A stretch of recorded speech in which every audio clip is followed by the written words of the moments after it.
read what you intended on reading, and then we'll get started. Okay, thank you so much, Marty. It's good to be here. I'm in Montreal now.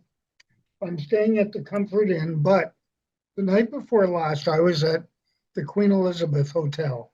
It's been a lifelong dream for me to spend a night there. I fulfilled it 2 nights ago. I checked in, and they couldn't have been nicer. Apparently, they're on strike, but they were so good to me.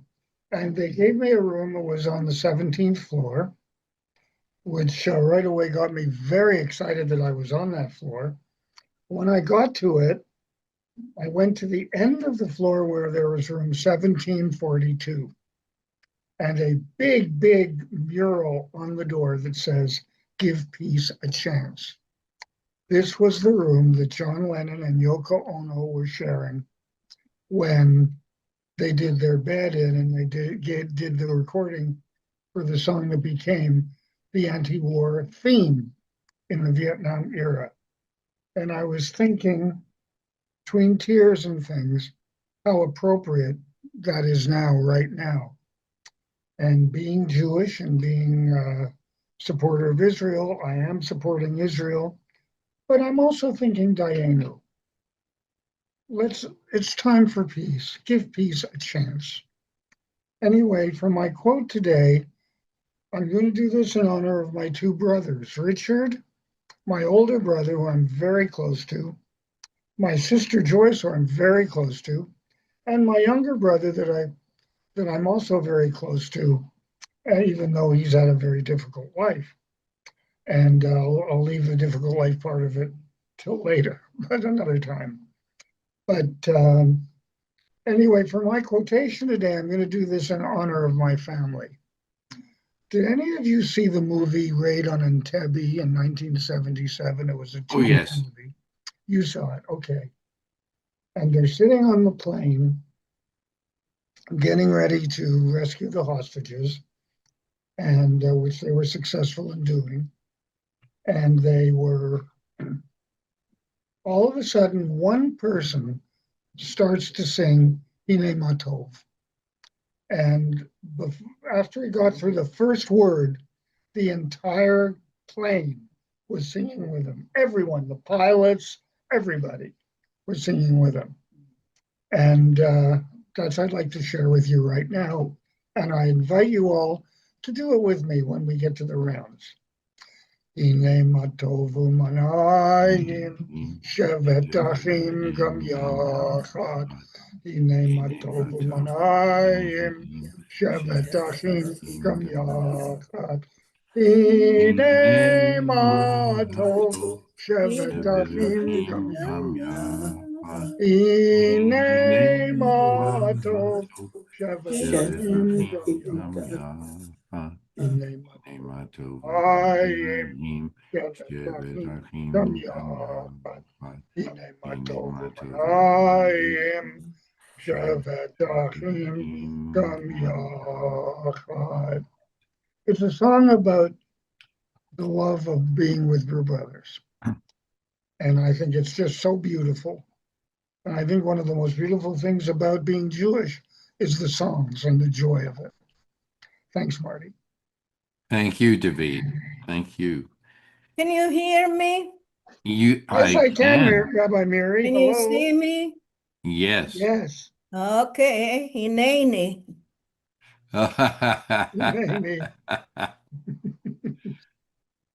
Marsha, Yes. can you either go a little back or a little higher because we don't see your mouth? Well, I don't know how I'll. No, don't touch the computer. It's about I'm your not body. touching. I'm It's going the to get screen. another About your chair. body. It's Well, your I'll computer get a screen. pillow. I'll get a pillow to sit on. One No, second. that's a good Okay, idea. that's excellent. I just bought one.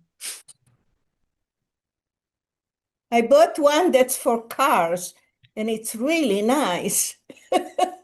Is it a swivel top? It's what? Does it rotate if that you can get out to the No. side? It's a very nice one. It's like this. Oh, very nice. Yeah. Yeah, those are good. Yeah, and you can remove the cover and wash it. So it's really Sure. nice. Am I better? Yes. Yes, Yes. I'm Yes. almost here. Right, Now we can see you. almost. Right. Do you have the ability to lower your screen? The Yeah, to tilt it so it's a little pointed, more down. Perfect. good. Now Okay. you That's Now we really great. are see starting you. to see. You'll Yeah. There always you have a are. And now we solution. know who you are because you hear a sticker that tells us who you are. What we were doing was seeing hair, which brings us to another Broadway play. Anyway, Okay. I don't anyway, know where we are because well, I've let me been, read the prayer first, and we'll get that aside, and then I will mention where we are.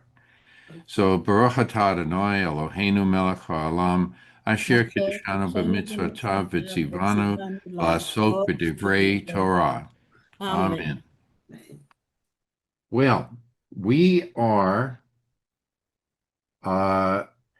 on Deuteronomy 3, verse 18. I'm Deuteronomy.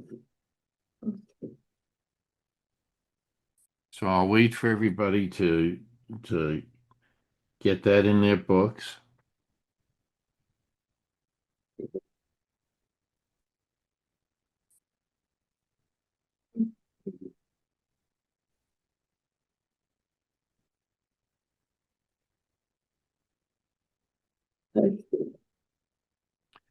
Okay. Okay, Deuteronomy what again? Deuteronomy 3, chapter 3, verse 18.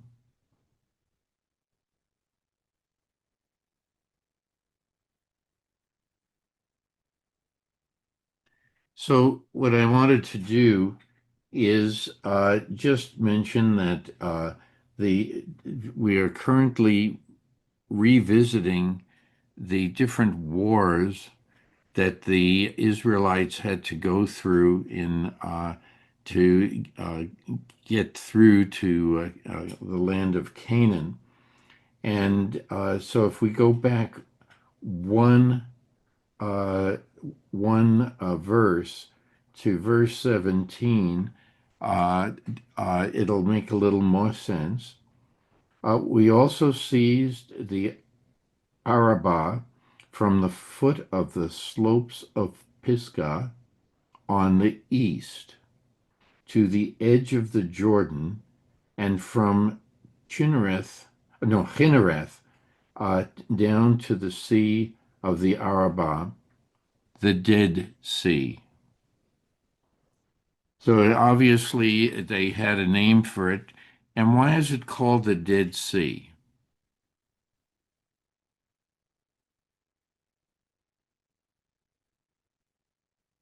Well, the water isn't good there, something. Why isn't it good?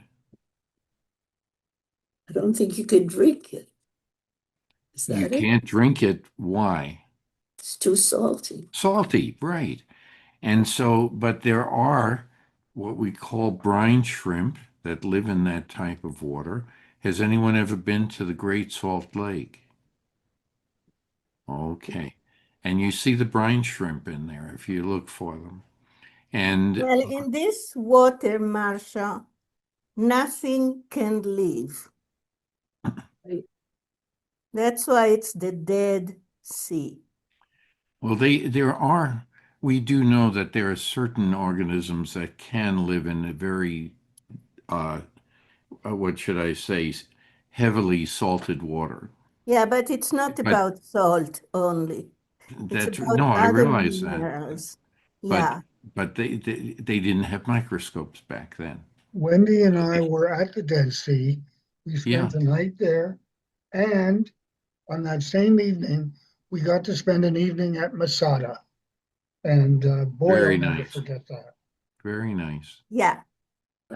Now, Now, in Hebrew, it's not called the Dead Sea, it's called Yam Amelach. the Sea of Salt, Of salt. like Salt City, like salt Right, in right. Salt Lake City. yeah. So it's the Dead Sea is called uh, the Sea of Salt. Right. And there is so much salt there that you can float. Yeah. You cannot get to swim there or to move there. And it has, as I said, a lot of minerals. And they found that these minerals are very healthy for the body. In certain countries, they allow the people paid by their health insurance to go there to cure skin diseases. Yeah. Like, what's the skin, Marty? Psoriasis. Yes, for psoriasis, people go and it's absolutely curable. I mean, I think it's curable. And it's not just the water, but it's the mud created Mm-hmm. in that place that contains minerals that help our skin. There are a couple of factories that created cosmetics Mm-hmm. based Mm-hmm. on that. One is called Ahava, which Mm-hmm. is love, Ahava. And I just bought, in the sales of Amazon. You see, this is, let's see, Ahava. Right. Right. Okay. It's very expensive. It is. And You use those it that sparingly. say, yeah, in the stores from the Sea of Salt, the Salt Sea, they're also expensive. And it's because, I don't know, this one is very pleasant and I don't know that it cures anything. I still have a bag of mud that comes close that I never used, to make your masks and stuff like that. So this is the Dead Sea. Now the Dead Sea is receding more and Yes. more because of the drought. It doesn't get water from rivers. It's a closed sea. So that's that. And on the edges, there is a lot of salt. And now, do you remember a story that salt is mentioned?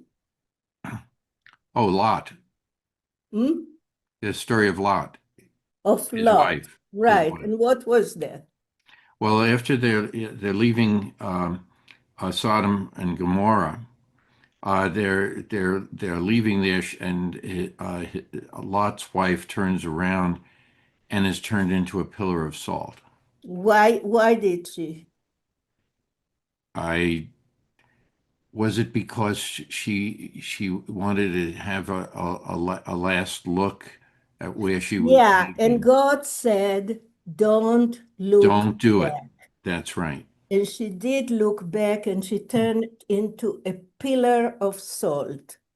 And you'll see around the Dead Sea that there are pillars of salt. So that's the story that happened there. At the same time, guys, metaphorically and for us, saying by God, don't look back is a very good statement. Because if you look back, you get stuck. Mm-hmm. Right. You don't Very look good point. back, not with nostalgia and not, ah, in my temple in Brooklyn, we Yeah. did this. But just see the situation now and move forward. Right. Okay, that's my speech. And now I'm going to move people a few centuries later, okay, to the Roman times. And a very good speech it was. The- and in Roman times, they salt was very important. The Roman troops got paid in salt because those people who cook know about the flavoring, but also the preserving of food. Right. And uh,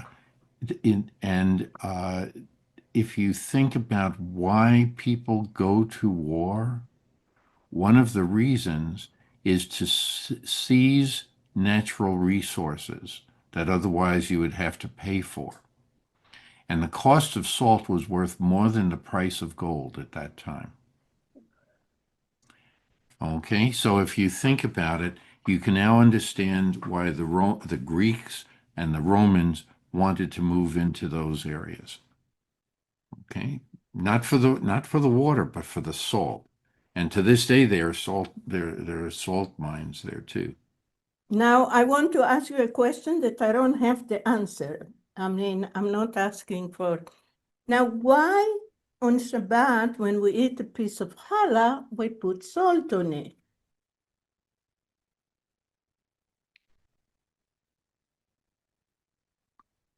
I need Is to that to Google remember that. the tears? The tears that Maybe.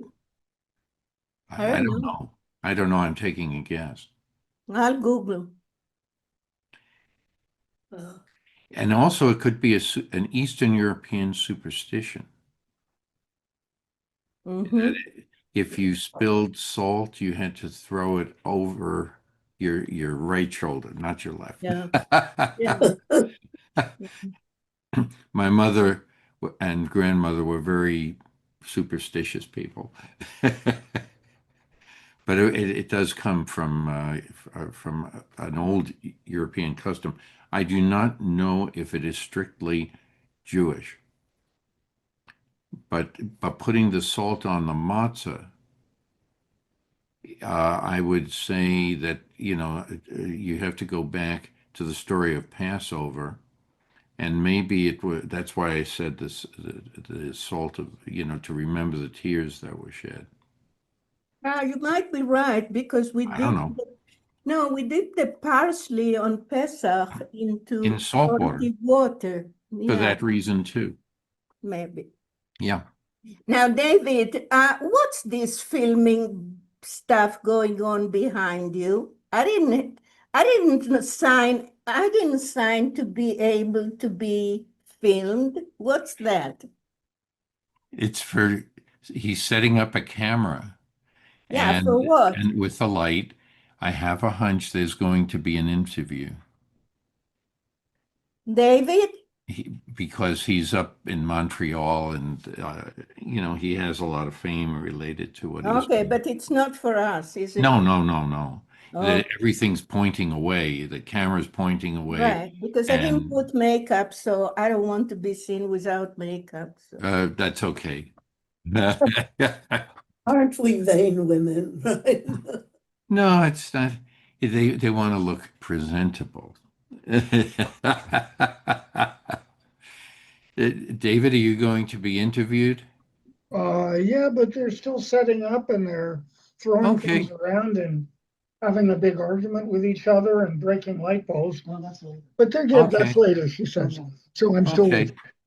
So anyway, I just wanted to. What are you being interviewed for? The local news? It's actually, I'm being interviewed about the eclipse last year, Ah, total okay, eclipse. And so they've been trying to do this for over a year, and we finally arranged it. good. And here we are. Here's Okay. David Schumann. He is the director Hi. and the boss, and he's a special person. They're all Good. special people. Okay. The Well, only thing is, don't ask me to read today I won't. because I can do some reading, and we go back and forth. one of the things that I learned just now is that Quebec province has passed a law that you cannot have Bibles in the hotels or any public place. And I mean, it's all fine, but I don't think it's any of their business. But anyway, there's no Bible here, so you're just gonna have to rely on my personality.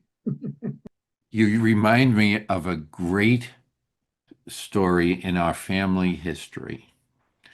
My oldest daughter is 3 years old, and we're on a trip. And she's looking in the drawers and finds a book. And she says, "Look, a Holly Bible." And we try to keep a straight. We tried to keep a straight face because she was trying to learn, how to read, and then we explained to her that if it had- it's holy because there's only one L, and it's Bible, and she was embarrassed at first, but then recognized what she had said, and we were all laughing, and it was very good.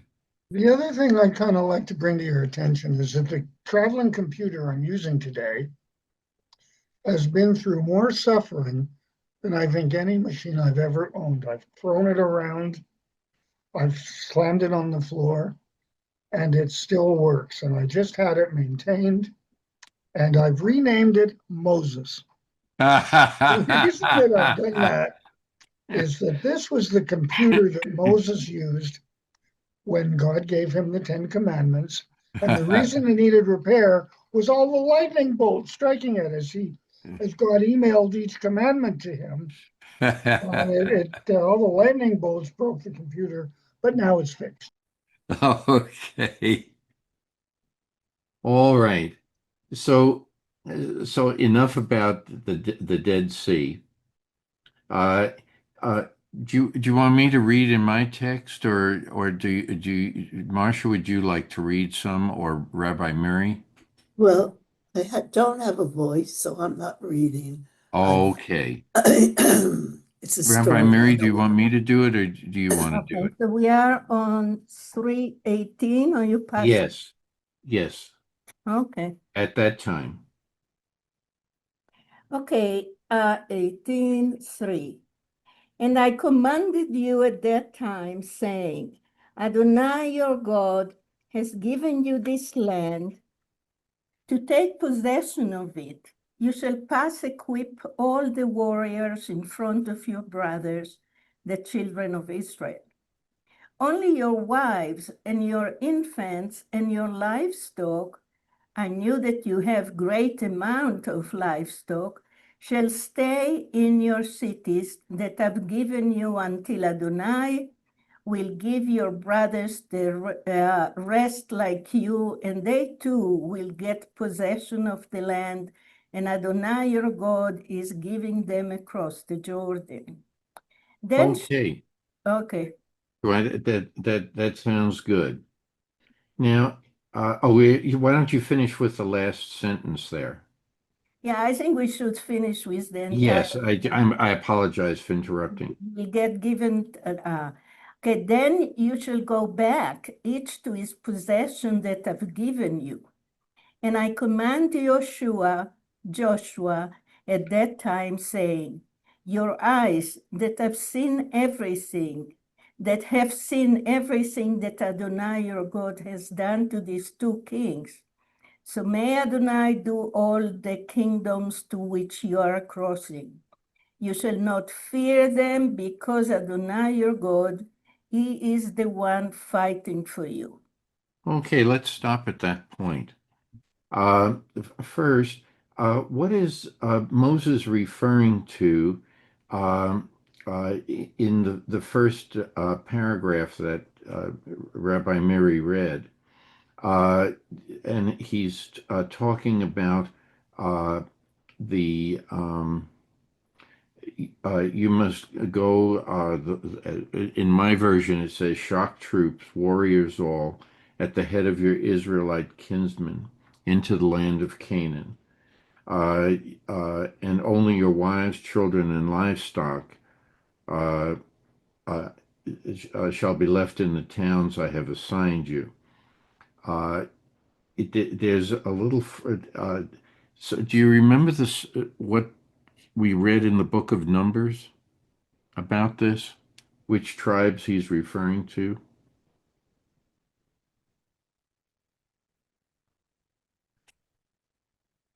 He's not, although he's addressing all the people, he's specifically speaking about several tribes. Uh, uh, where, all right, any comments before I say anything? Okay.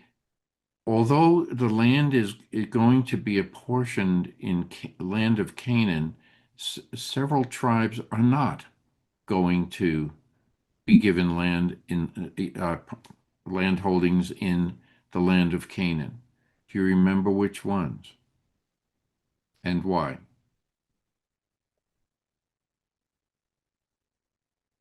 Okay, you have the tribe of Reuben and the tribe of Gad, and some of the tribe of Manasseh.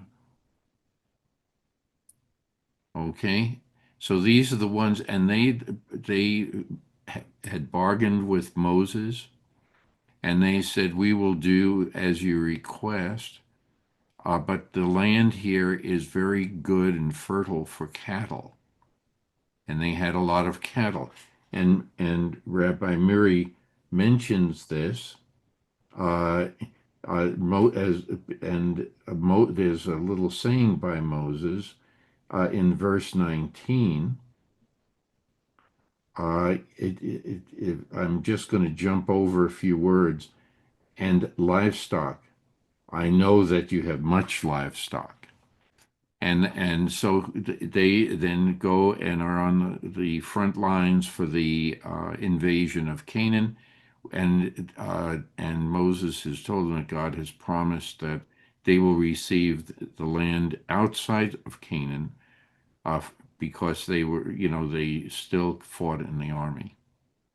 Okay, now here it's not just those guys. What's happening is that not everyone goes to fight. Only those from the age of so and so and so and so. Mm-hmm. Now they are fighting, and they are not fighting in Canaan. In the meantime, the wife and the cattle and the young people are getting the land, and they are getting everything that God is giving them. So those that are the warriors, the soldiers that go to Vietnam and Korea and wherever, said, oh, while we are here fighting and giving our lives, you guys are inheriting everything. So what it says is, no, when you come back, you're going to get as much as those that did not go to fight. So those that did not go to fight are those that are not in the fighting age. They are the wives, they are the infants, and also the cattle didn't go to fight. So it was that. So it's what the point is, that the entire Bnei Israel, the children of Israel, are going to possess the land, not just a few. So there is no discrimination there. Okay. Okay. I was but this phraseology really does address the that territory because of what follows. It fits with what you haven't Absolutely. read yet. Absolutely. Yeah, So the border is not the Jordan. that's right. Right, you're going to inherit also the other side. Now, Right. I'm going to modern times. Those sides are the pain in the butt of Israel. Israel created a monster. They allowed what we call settlements, settlers, to sit over the other side of the Jordan. And it comes from the belief of the right-wingers that says we should have the two sides of the Jordan. Because here, Reuven and Gad and half Menashe had it. So we need to inherit it as well. In the meantime, that was an area that was, until now, until 1967, belonged to the non-Jews, the non-Israelis. You want to call them Palestinians, please do so. If you don't do that. But the settlers started building settlements. And they are zealots about those settlements. They are so zealot that last week they stoned and killed an American journalist that was there. They really attack everyone that's there. They cut all the olive trees that are there. They are defending themselves, and the IDF protects them, not the other people. So it has been a really, really difficult situation. So you have Gaza on one side, you have Lebanon on the other. Recently we have Syria as well, and we have the West Bank, that the very, very Orthodox don't want to give away, don't want to dismantle. And let me tell you guys that the settlers, the majority of them are American Orthodox Jews that saw that side like the West country of the United States, let's go and conquer it. But there's nothing to conquer now, so they approach that side. And it has been a very, very difficult part of all the wars that Israel has until then. So you can see where I stand politically. On the other hand, this is so painful. This is so atrocious what's going on. I don't know if you saw the movie that I don't remember its name, that was recently that they didn't want to show because they were afraid of attacks, how the bulldozers of Israel are destroying houses and settlements of the Arabs. And the situation is very, very difficult. And as I said, this last week, this journalist that nothing to do with what's going on there was killed. So I don't know what's going to be there. Okay. So that fast forwards everything into today. And that's the other side of the Jordan. So is there anything else in the in what we read that people want to address? Okay, then what about Moses talking about Joshua? Any comments? Hi, Susan. Hey, there she is, but we can't hear you, Suzanne. Hi, everybody. Hi, welcome back. Thank you. Could you tell me what chapter we're on? We are on Deuteronomy chapter 3, and we're starting right now, verse 21. Oh, okay. Discussing it I a was little pretty bit. close. Okay, Thank you. so Now, everyone, tell us what you remember or know about Joshua. that was good. You took the words right out of my mouth. Okay, when are we first introduced to Joshua? That's what I'm saying. When Yes. did we hear and where did we hear about Joshua? Oh, he was one of the two that was in favor of fighting. There were 10, was it 10 or 12 Spies. scouts? Yeah. that Moses sent out, and he and Caleb were in favor of going forward, but the rest weren't. Right. Anywhere else? After they crossed the Red Sea, the Amalekites attack the Israelites from behind, and they wind up entering in a war with the Israelites. And Moses raises his staff, and every time he raises the staff, the tides turn toward the Israelites. When he lowers the staff, his arms are getting tired.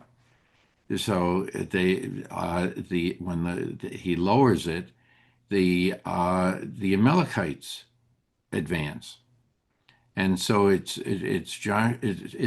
believe it's both Joshua and Caleb who are holding up his arm, and that's because they have a lot of faith in what's being said. As a matter of fact, um, I think it's very interesting because uh, Joshua I think Caleb enters Canaan also, along with Joshua.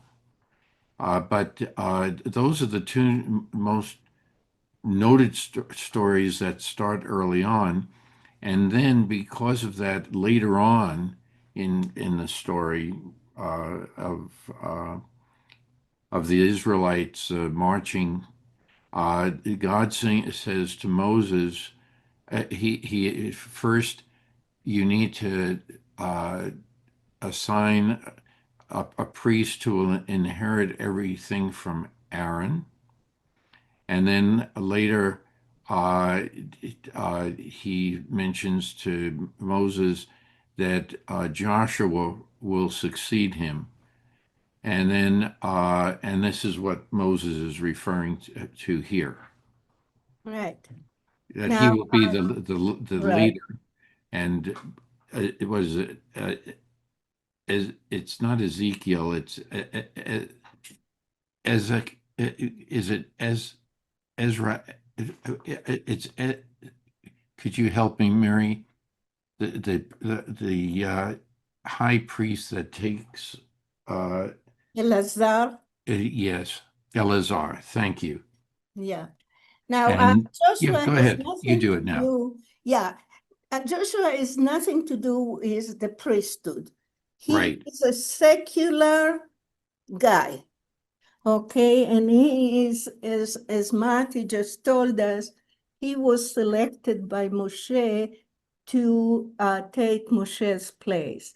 I don't know how many of you participated in the Tuesday's Joshua Torah study that we had. Unfortunately, not many, and that's bad. But the book after Deuteronomy is called Joshua. It's not Right. Torah.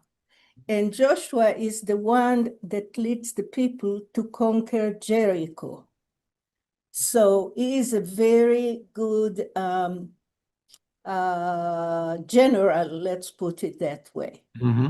Now, the words that come from Moses when he selects Joshua are very interesting because Mashiach, Right. he is what later on in Christianity, the selection of the leaders there is by anointing them. That's right. So what Moshe does is anointing, and by saying anointing is selecting them as a leader. Okay, the rabbis do that. Today they don't put oil, thank goodness, because I wouldn't have liked to have they put their hands on me, but they anointed him, Right. meaning that he was selected on the level of priest, but as a secular person. Right. If you think about England, England had a very big collision between the king and the Archbishop, was it? Yeah, Becket, the Yeah. story of Becket. Who's, That's right. yeah, who's in charge? And in history, we see that very, very much. Is it the person of God, or is it the secular that inherit from his father? So it's a very interesting piece there. Joshua is anointed to be the leader.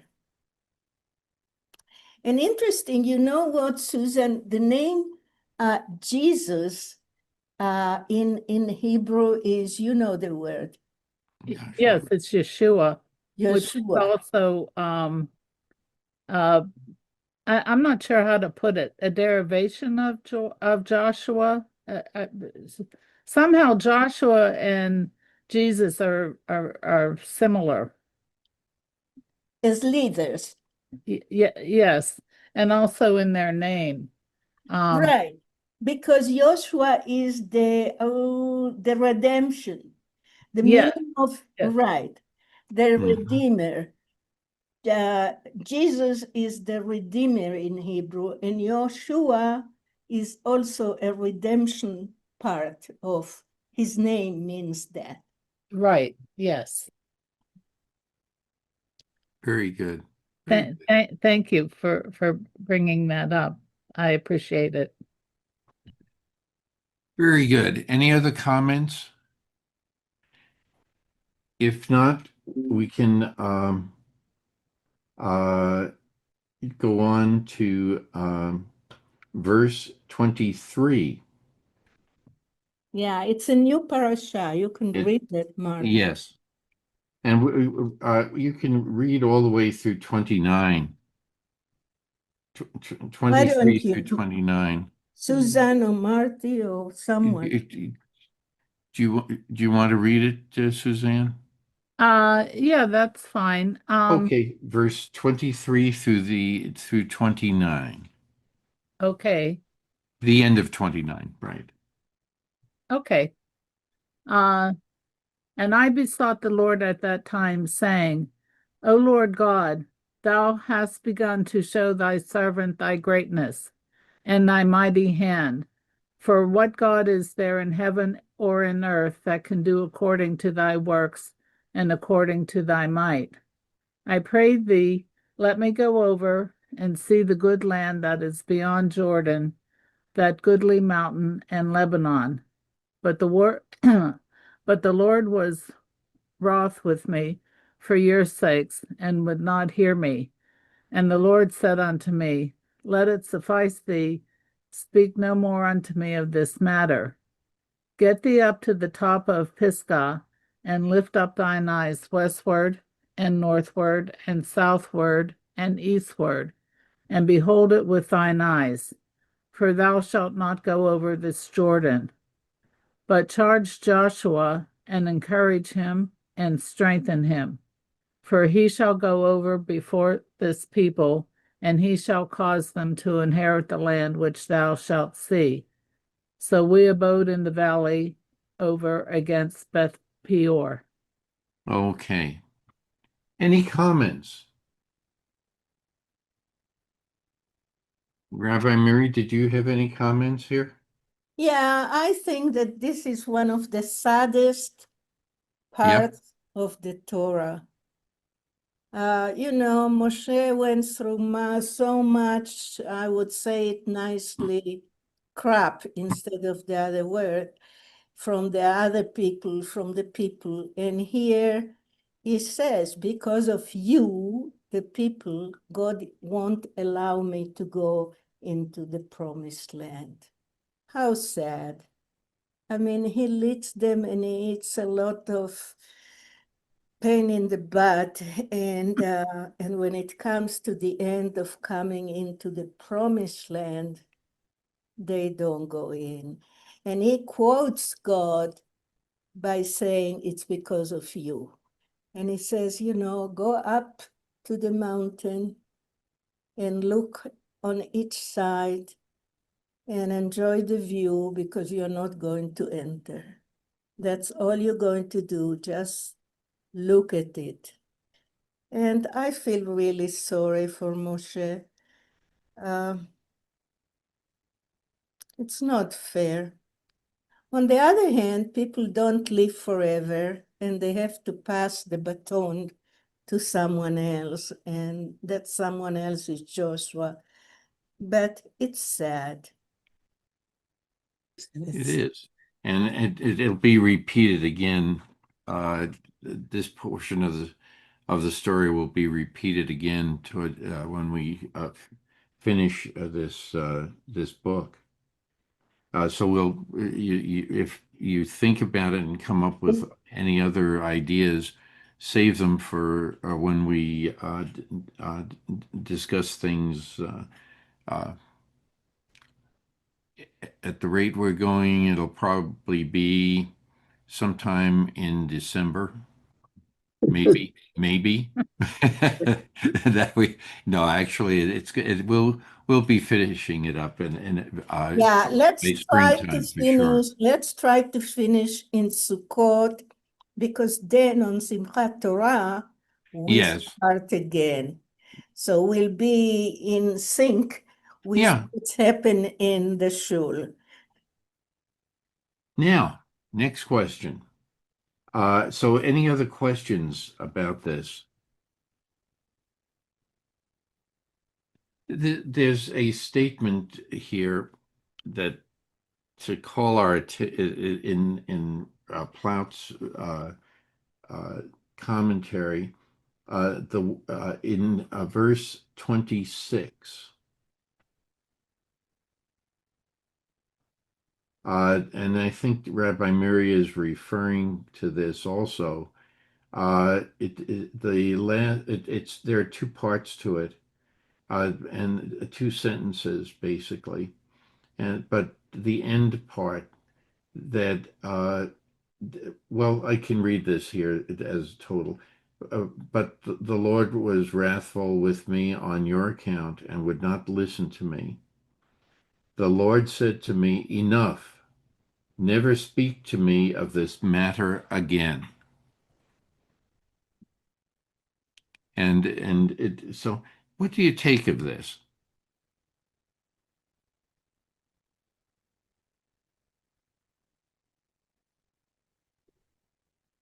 Yes, go ahead, Suzanne.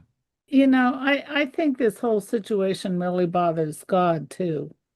Uh-huh. I think he would have wanted Moses to go into the promised land, but the conundrum he, meaning God, finds himself in is that he can't play favorites. He can't pick and choose. And if he punished other people for disobeying him, I don't think he can give Moses a pass. He has to give him the same fate by not going into the promised land as the others. Good It may point. not seem right. And for us humans, we would just say, oh, well, forget about it, Moses. You tried, so what's the big deal? But I think, well, God looks at things differently than we do.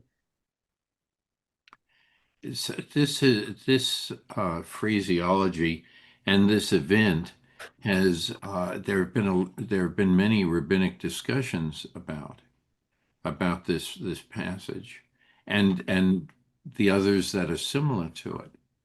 And in those discussions, reasons for I wouldn't necessarily say it's punishment, but I would say denying Moses the ability to see the fruits of his endeavors.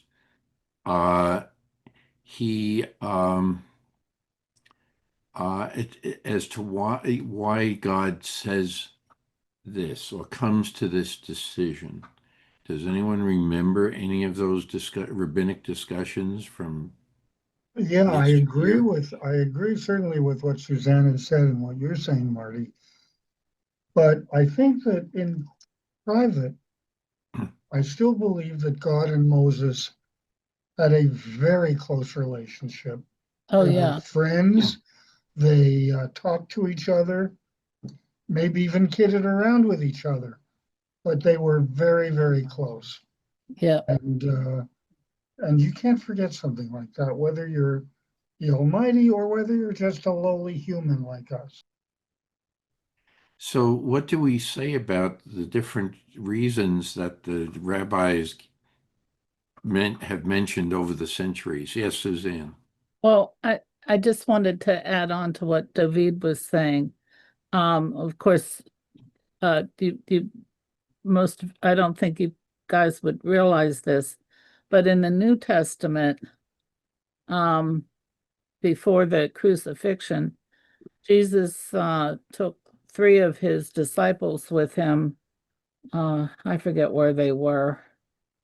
But it doesn't matter. It's referred to as the transfiguration, where Jesus met with Elijah and Moses and had a discussion with them. Of course, what was said was not recorded, but I think the fact that Moses was there uh, and Jesus was very happy to see him, as well as Elijah, that that speaks to the closeness and friendship uh, of of God and Moses.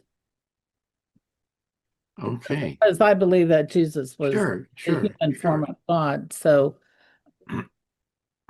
No, I think that there are uh, different. There have been many uh, explanations, stories by various people as to what happened and who, people meeting, meeting other people, discussing things with them. Uh, but why was Moses, what were some of the arguments that the rabbis have mentioned over the years? And we've spoken about this many Okay. times. One of the things that it's repeated and repeated is the first time that the people were kvetching about not having water, Moshe lifts his staff and hit the rock, and voila, water. But the second time that they kvetch about water, God says, "Speak to the rock." And Moshe, who had probably enough with these people, took his staff and he hit the rock. Right. So, he didn't listen to God. He should have spoke to him. And so that's the excuse for not getting into the promised land. Some of the writings have said that Moses, by doing this, was also not only losing faith in the people, but also faith in God. Mhm. How? Excuse me? How? How did he lose faith in Well, God? because if you think about it, many leaders would hope that the people would follow what they're saying and would believe in it to that strength, and that a higher, in this case, if there was a higher power also involved, uh, why would Moses have to go through trial after trial after trial of all these people, being tested as a leader, if you will? Yeah, well, we Because that's discussed why also in the book of Moshe Numbers. hit the rock the second time. Lord, Yeah. we And won't that's what go drives him into to do that. it. That's right. And that's Yeah, what Moses yeah, says on your yeah. accord. Now, today, when we read a story with leaders, with heroes, many of the heroes are They have their faults. well, they have their faults, that for Yeah. sure, and they are punished. The most punished one in Greek mythology is the guy that gave us the fire, Prometheus. Prometheus gave to the people fire. Before that, it belonged to the to the gods. And Right. he was feeling, it probably saw how terrible meat was not being cooked, so he gave them the fire. And as a punishment, he was attached to a mountain, and every day this bird ate his liver. Every day it grew up, and this bird ate it. According to my son, Yuval, my youngest son, the punishment was actually to the bird to eat liver and not to promise tails to be eaten. So I thought that's a very funny thing. Oh, But there are, heroes are, I need a word that I don't have. they're human. They're human and they're subject Yeah, to they the are, first same of all, they are faults. That's human, right. but they are tragic. That's the word. That's right. That's right. They're They are tragic events. tragic and they suffer a lot from a higher power. Sure. And the end of their life is not what we want to see.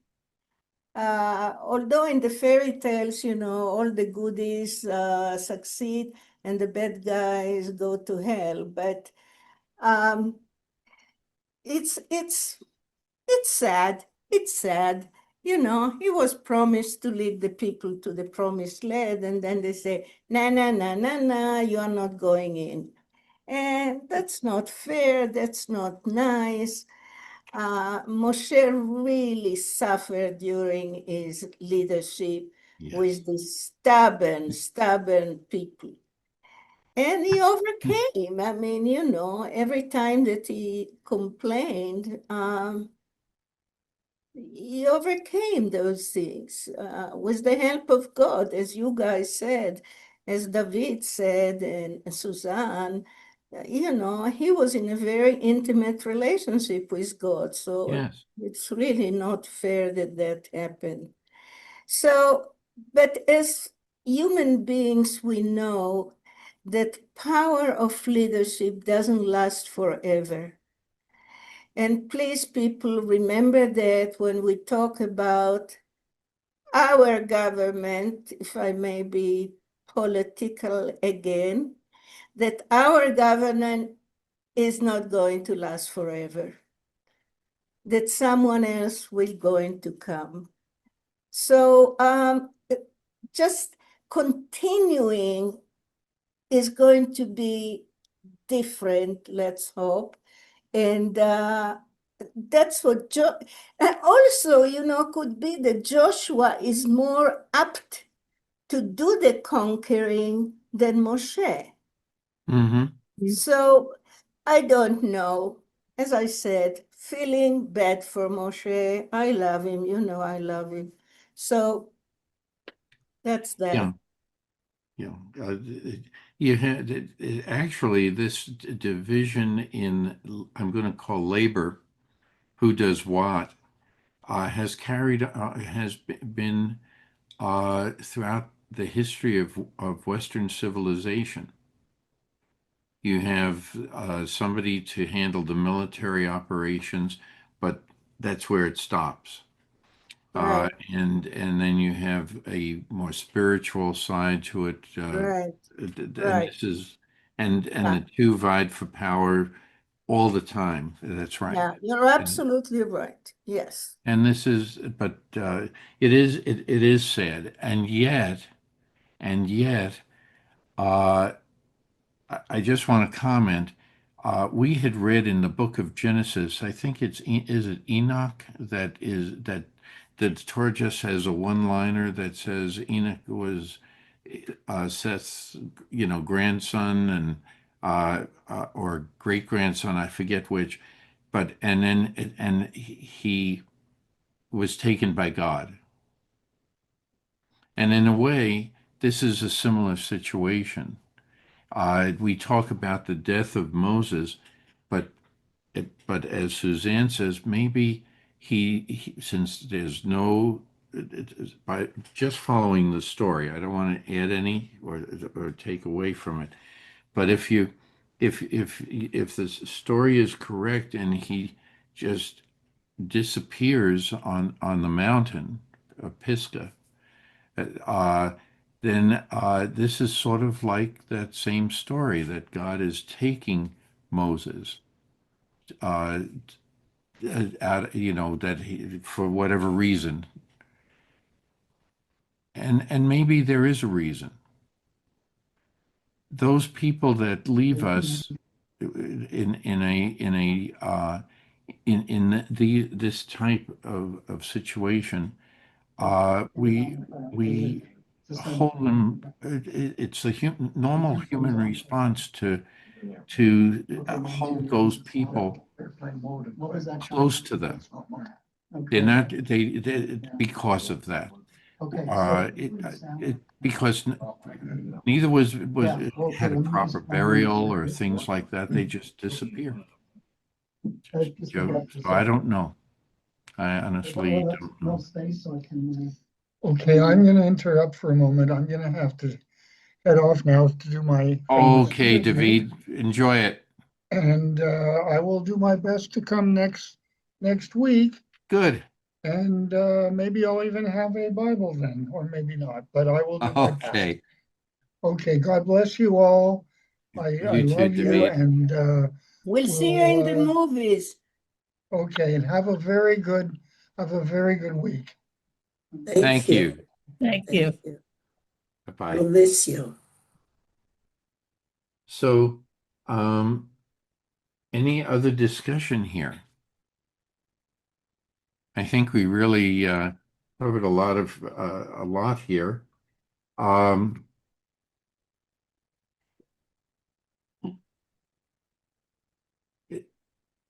Now, just one I- word, the first word of this parasha that Susan read, and I right, implored God. He didn't ask, he implored. employee. He's Vayet pleading. He's Hanan. pleading. Right. Yeah, yeah. The portion is called Vayet Hanan, and I implored. One of the things that just popped into my head is this something that if Moses had lived, would people have worshipped him instead of God? Would they have put him on a pedestal, so to speak, or even made a statue of him?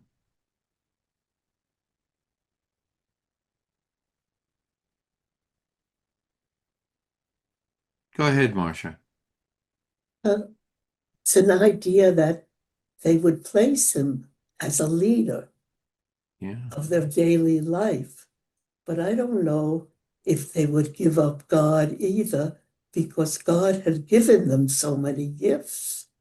But over time, you can sort of forget who did it. Who is the power behind the throne, if you will. But, well, Yeah. Yeah, and you're right, Marsha. He was a leader. And when he disappeared for 40 days, when he went up the mountain, they despaired. They thought Yes. they are done, and they asked for the calf, the golden calf. Right. Yeah, they did not. I don't think they put him on a pedestal. They just, as Marsha said, he was their leader. He told them what to do. And these people were, at least the first 40 years, they were just didn't know what to do and how to do. And they were pretty ignorant. So they needed someone to show them the way. And that's why, God did not remove them from Egypt by himself. He sent Moshe to do it. That's right. Which raises another question. You would think if God knows everything, God can do everything, anything. Okay, and we don't that even things that we don't understand. Uh,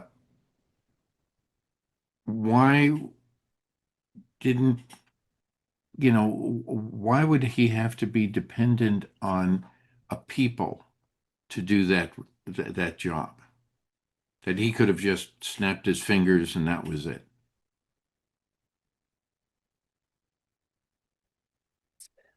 Why would he want to have the mass of Israelites do this job? With Moses' leadership. But when you say job, Marty, what exactly do you mean? Well, you're going to war, but a war was a war really necessary? Couldn't God have just said, no, I want, you know, would, I could come up with several reasons why, and to get the discussion started, I would say, well, if he gave it for free, a lot of the people say, so what? Yeah. It's not worth it. Who cares about it? I can do with this land whatever I want. It's free. I don't have to earn it. That's Yeah, another when you way of work for looking at it. something, it means more. When you have Yes. to, yeah, if you have to work for something, Yeah, exactly, exactly. It's in the hands of human beings. They yeah, can be inspired by God. that's right. They can trust that's going to be okay. But it's the humans that need to move their Torahs and do it. They cannot sit and wait.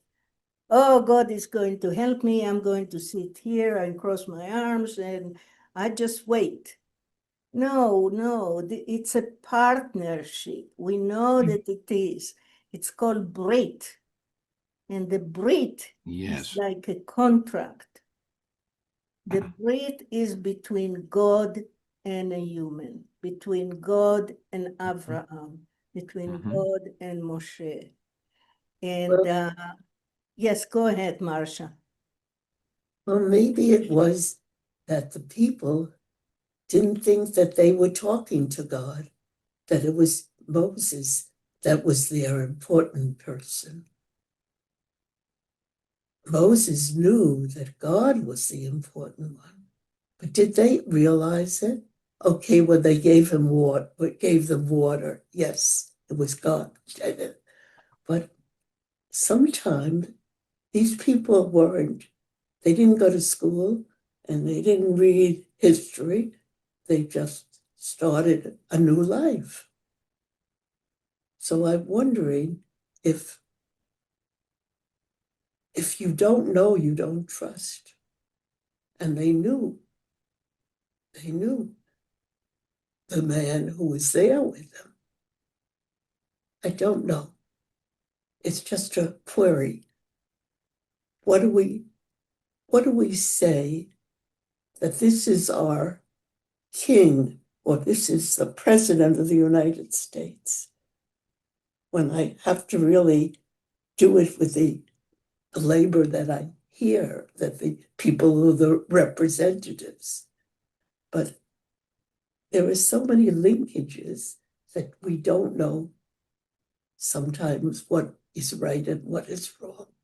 Now, I know what's very wrong with the government now, but I can't do anything about it. None of us can. Well, that's something that we need In the to way, reword, Marcia. but you have to vote. You have to vote. Marcia, we Right. need to reword it. There are things that we can do and people are doing. And Oh, it's yes. going to take some time. And the issue of what God does, you know my perspective on that. It depends how you define God. What is God for you? Oh, he's. And I'm not putting you on the spot to answer that. When I'm Well, saying God has always been important to me. I important could for what? talk. Important to do what? Well, he's given me a lot of feelings that I can fight myself so that I have now I have a lawyer or somebody who's saying, no, this president can't do this and that, and we veto what he's doing. So we sort of think that maybe God is telling us, look to what we have that can help us if we're in a problem. He can't always help us, but he's given us lawyers, he's given us judges, he's given us knowledge to learn and how to fight. So that's why we Right. look at him for our needs, but we look for our leaders that we can't stand to get somebody else to fight him. That's right. That's right. I mean, yeah, I would use the word inspiration or security or trust in ourselves. And as you say, we are educated and we know history. And things like that, I don't mention his name. I call him, what's his name? Yeah, Okay, I'm going to interject. I This is love getting a little too much. no, Okay. we're not. Okay, well, I'm going to then We have to are end the talking about discussion. what that godliness does for humans. And yes, Moshe is the one that it's inspired and he leads and talks to God. But what people need to, not to make him a God, but rely on him, trust him, follow him, because the word trust is a very important thing. And we need to believe that, when Moshe says, I'm going up the mountain, and they don't believe that he's coming back, and are poor me, I need a God, and they do the golden calf, it's not trusting that's going to be okay. Right. They expect someone to do it for them. And Moshe is not the one to do it for him. This is a very good discussion because it talks a good leader, okay, is going to, I'm going to say from all of the words that were used, is the word hope. And you can hope for a better future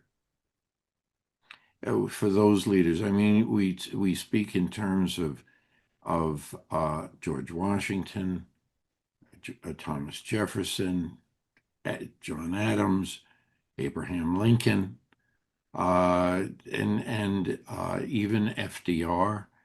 If you listen to the speeches they gave, there was a lot of hope in they could they lived in very perilous times. And so but a leader, so if we look at God as as a leader, that gives us hope. And everything else that Marsha, you mentioned, I think can be summarized just with that one word. And that's the most we can do as human beings. And we may be able to sway some people's opinion, we may not. And we then have to figure out a way, how are we going to adapt to those circumstances? It's very hard. And sometimes people, out of frustration, they voice hostility. They talk about how uncomfortable they are, and that's really because they have lost the sense of hope. For whether it's a particular person or anyone else, or if it's floods, or if it's animal disasters or crop disasters. You have to have hope that there will be a way out of that type of situation. Or And that's, another chance. yeah, Or another chance. that's right. That's how I tend to look at it. Uh, we will all encounter people we like and people we don't like. And, but we have to continue existing. And we can work for change, we can vote and things like that. We can bring it to people's attention.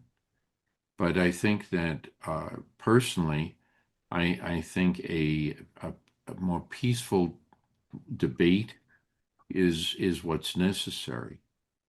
And at all times. But in this instance here with Torah, I think it's saying that with regard to God, don't lose your faith. And if Moses had lived, would we have gradually lost faith? Who would lead them? They had become too accustomed to Moses, to complaining about Moses, to say this is bad, that's bad. But if he had faded, if it hadn't faded away, would he have been thought of as, the most important person who ever lived, and therefore started to become someone to idolize even after he died? I don't know. I don't know. But if everything is okay, maybe we have yeah, plenty of time. Yeah, we can finish at 11:30 because I need something that I need to attend to. Oh, okay. Well, we can end early because this starts Thank you, a Mark. little different thought process too. I appreciate it. Next week will be Deuteronomy 4, chapter 1. Okay, we'll Okay. start with that, and even the how this opens uh, we'll discuss that in length, because you're going to see things we have and you'll be able to recall a lot of this from various prayers that are said in different services. Okay. So, Suzanne, did you have anything that you wanted to add? Um, I sometimes I get the Old Testament and New Testament mixed up. And my question is, that the Archangel Michael gets into a fight with Satan over Moses' body. Is that in the Old Testament? No, That's a New no, Testament. that's not. That's strictly New New Testament. I Testament. don't know if Okay. it Uh, and well, it's in the Bible. I just didn't remember which okay. part. Okay. Okay. All right. Well, That that's was my good. That's a question. good one. Um, Okay, so with that, I guess we can sign out, and next week we will begin Deuteronomy 4, verse 1. Okay. Yeah. Yes, Marcia. Thank you so much for making me say, I've missed this. And I came back today and I was in a different place. You know, sometimes when you have a toy and you love it and you lose it, and all of a sudden you find it again and you're so happy. That's how I feel today. So thank you so much. So we are Marcia's toys. Okay. I have Don't one. forget to do your ironing. I have one other question. Is the study for Joshua open? I mean, is it? I don't know where they stand. During the week, I have so many different doctor's appointments and things, and I have to do other reading for other classes I teach. It's next to impossible to do that.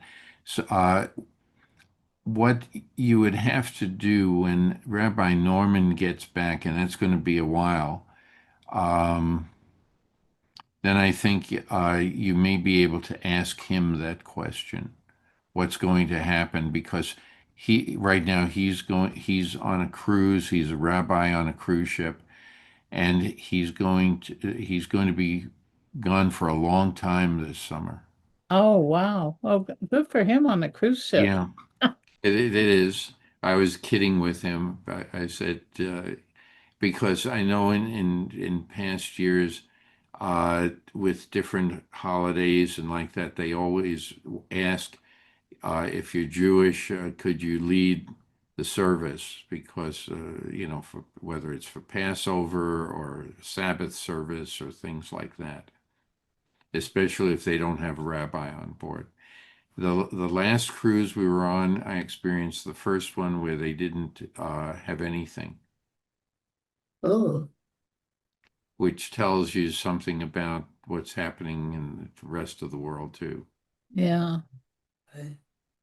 But Rabbi Miri, I know you do cruises. I Uh, did for 3 or 4 years. Yeah, yeah. three I, times a year. no, so I understand and it's a Yeah, great opportunity. yeah.